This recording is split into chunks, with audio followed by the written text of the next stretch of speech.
Hey everybody, welcome back to the new Science of Physical Health channel. I cannot wait to share with you what we have here on the screen, the longevity builder ecosystem. That's probably the best description that I can have. For those of you who are first time at the channel, those of you who've been here before, you know about this already. I've been teaching now for over 40 years the two topics that I'm obsessed with, health and physical education. I wanted to put together a technology and an education platform at the same time that would help you to do what it says on here, learn how to become a longevity builder. This video, as I record this in around the middle of 2025, is giving you some content about the longevity builder ecosystem, some education and technology that we're going to launch in April of 2026. And there's going to be some people that want to get on the wait list and get some pre-launch stuff to it as I record this. That's great. That'll be available for you. But we're going to launch it when I turn 60. There's a whole story behind that, which I won't go into right now. I don't want to go through what the Longevity Builder book is all about, or do I want to go through in this particular session what the Longevity Builder Health Lab is all about.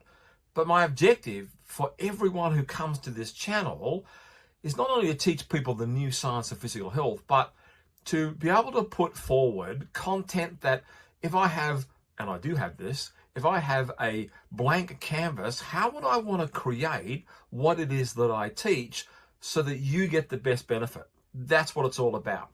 So I'm introducing you to the look of what we're going to have, which is going to be a brand new published Learn How to Become a Longevity Builder. It's going to be about a 230 page hardcover book. And then we're going to have some software that goes with it, that comes off it, that we'll talk about what that software, the Longevity Builder Health Lab, is all about in another particular episode. Right, this website, as I record this, by the way, is not live. They'll be coming up. What I am going to talk about here in today's episode, if you like, or today's lesson, I always like to talk lessons because that's what I'm used to as a teacher. I want to talk about the longevity crisis. The longevity crisis is here. Both how long people live and also the conditions that they're developing. So a person lives before they die. Diseases, the chronic diseases. So a person lives to say 75 or 80, but like someone in our family recently found out that they have severe heart disease at 38. They had a heart attack and they had to have some stents to keep the blood vessels open so they didn't pass away from a heart attack at 38. She's living now with cardiovascular disease for the rest of their life at 38. That's what this particular episode is all about. The longevity crisis is here. Look at what it says here on my site we've put together with the team, the technology team here. We are drowning in, I love sometimes reading specifically what's here. We're drowning in conflicting health advice, leaving us confused and paralyzed. While we chase the next superfood or biohack, a silent epidemic is unfolding. By age 40, most adults begin developing a chronic disease. And every decade, illnesses like heart disease, diabetes, that grow silently over time. You break your arm, if you get a pain in your tooth, you'll feel it. You'll do something about it, but not about chronic disease because you can't feel it and you can't see it because it's on the inside. But this is what I contend. This is what I've written here. This is all my work. The map we've been given is wrong.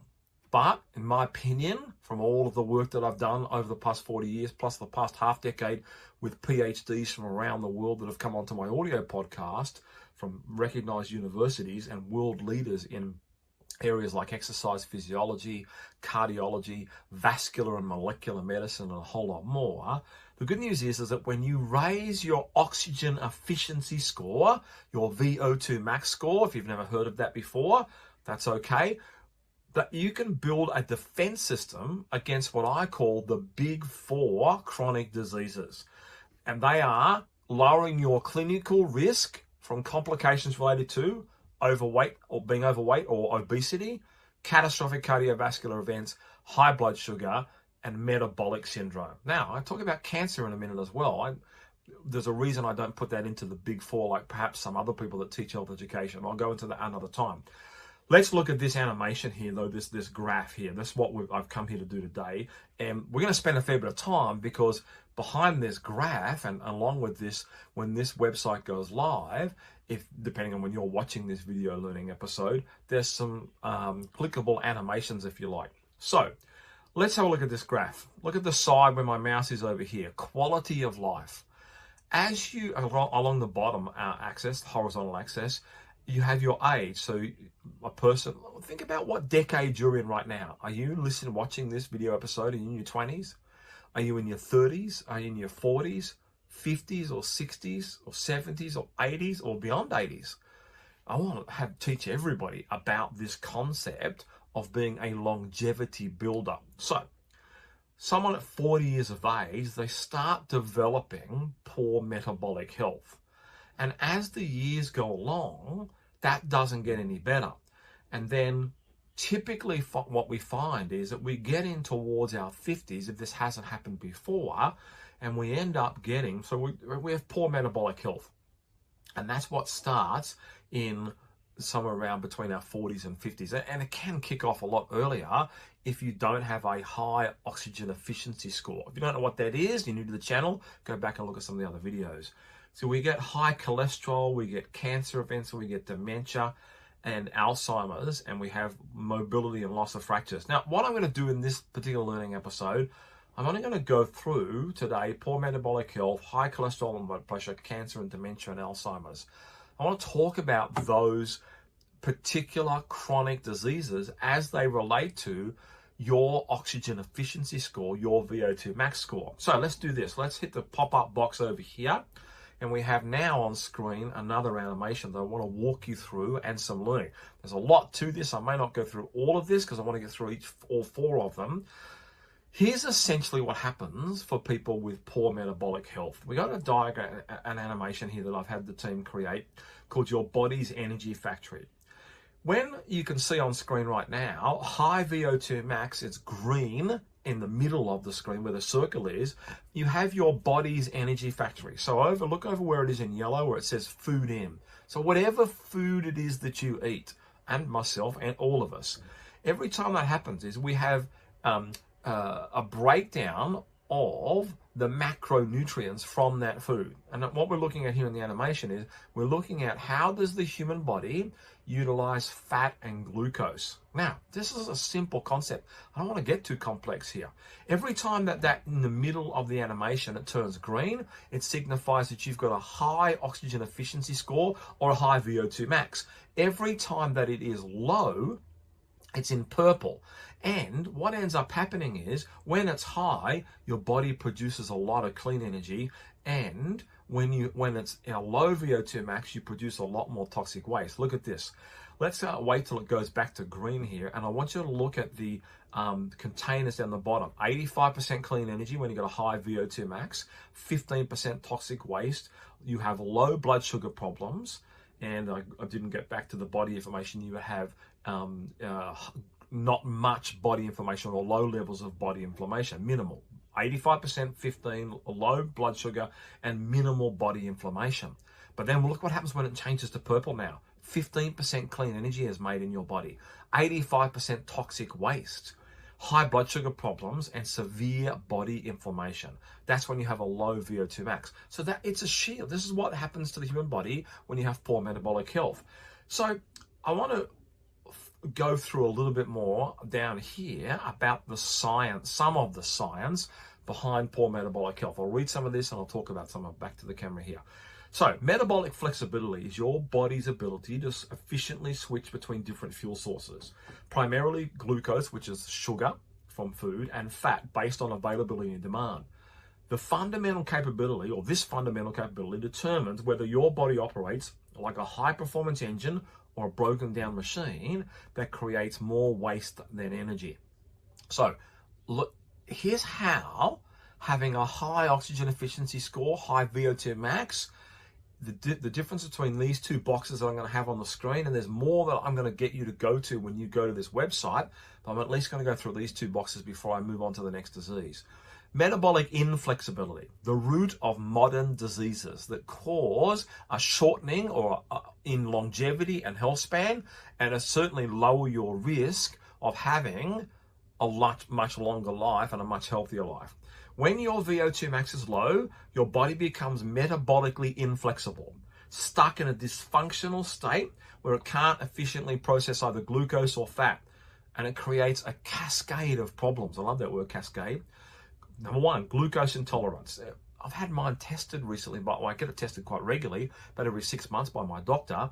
My glucose tolerance is in a great position now. Your glucose intolerance, your cells become resistant to insulin, so you get a high insulin score. I did have one a couple of years ago, but since my VO2 max went up, it went from 16 units down to, I think it's down to 6 units right now, which is right in the great range. But that, if you have it high, like I used to, it leaves sugar circulating in your blood where it damages arteries, nerves, and organs.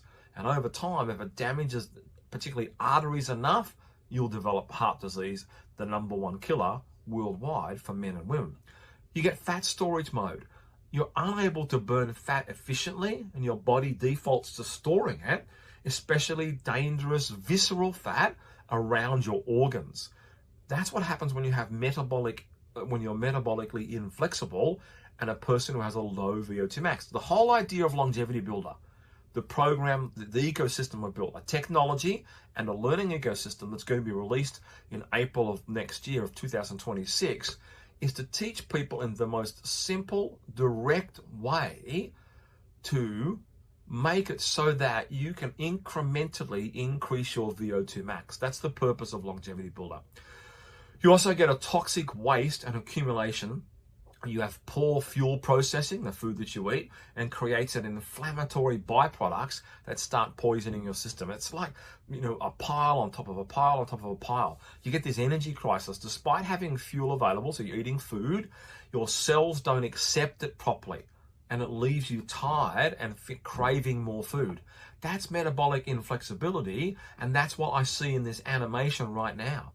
That's what I just talked about. But when it turns green, because you go out and you're going to be able to use my Longevity Builder learning ecosystem and the technology attached to it so that you can get yourself in this position, but you become metabolically flexible.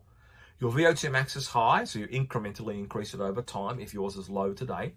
And your body becomes a metabolic chameleon. I love that word. Seamlessly switching between fuel sources based on what's most efficient. And this is what creates optimal health.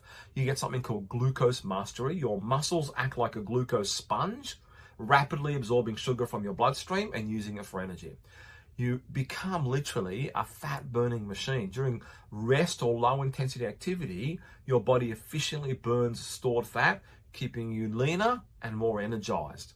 You get this thing called fuel switching, where your body intelligently chooses between the best fuel source for each situation. Glucose for high intensity workouts and fat for sustained energy.